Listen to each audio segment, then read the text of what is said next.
Alright folks, listen up. Not to put the cart before the horse, but I get a lot of questions about this. So today, what I'm going to talk about are two kinds of diet breaks. Acute diet breaks, as in brief, short in duration, cheat meals, and refeeds.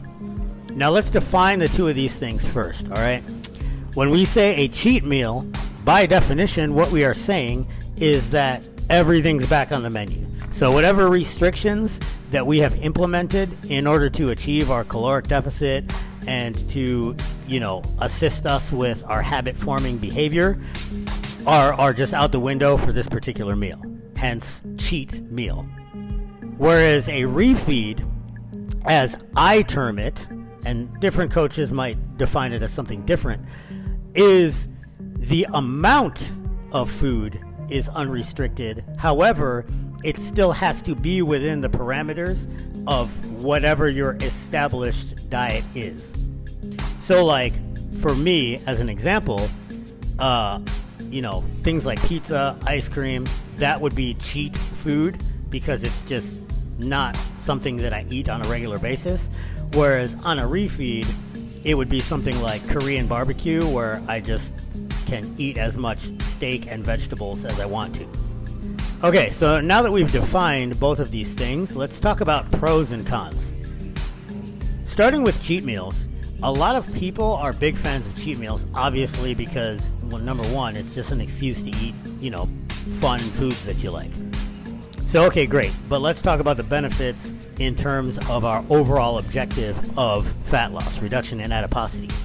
A lot of people report that after cheat meals, they somehow miraculously are even leaner than they were before. Well, it's not necessarily the cheat meal's doing. It's like stopping a train. A massive object has a ton of inertia, so it's going to take a while to stop. Biology is the same way. It's action over time.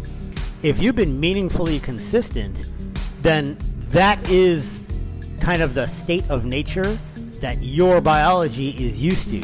If you've been in a caloric deficit and you've been grinding your cardio and doing your lifting and all this kind of stuff, then one day where you have this massive input of additional calories isn't going to like flip a switch and just shut the fat burning off. The fat burning is going to keep going. But what's going to happen though is all the other things that are ancillary to that fat burning, all the higher cortisol, the psychological fatigue, all the energy that could be going to other things, you now have resources for in the form of this massive influx of calories you just had, right? So the meal didn't necessarily make you leaner. The meal basically made your body more comfortable, and then it just kept getting leaner because that's what you've been doing. Typically, a day to 3 after the cheat meal or cheat day, you will kind of start to see like a little slowdown and then a pick back up again because of the momentum thing. Again, biology is action over time. And because of this, if you do another cheat day or cheat meal too soon, you're not going to have similar results because you're not going into it with the same robust consistency that you did the first one if you go and have another cheat day 2-3 days after. Refeeds can do much the same thing. However, refeeds, because it's all foods that are still within the parameters of your diet, are much harder to overeat on. I mean, like for me, if I do a refeed, say at like a Korean barbecue joint, there's only so much steak and vegetables I can eat. I can only stuff myself full of however much bulgogi before there's just no more room. If we're talking peppermint ice cream, though, I mean, I could eat that stuff by the gallons. I could probably eat that stuff till I went into an insulin coma and died. So for the practical considerations, I'm a bigger fan of refeeds. But there's one other major reason why refeeds are the superior option of diet break as far as I'm concerned. I mean, let's call a spade, folks. The hardest part of this whole like health, fitness, exercise game isn't the exercise. I mean, even most people that don't like to train Eventually, once they start doing it, they find some kind of physical activity that they enjoy doing. Whether it's a sport, a game, lifting, running, whatever. They find something that they like.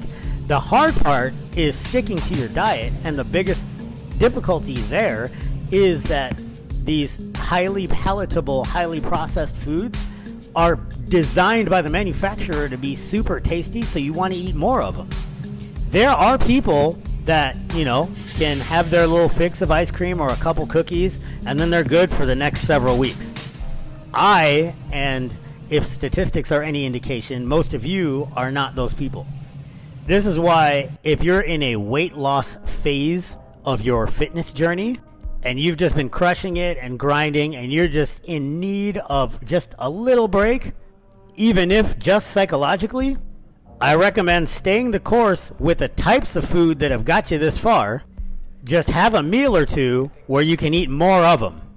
The influx of calories will alleviate some of that diet fatigue without the psychological impact that throws you off the wagon.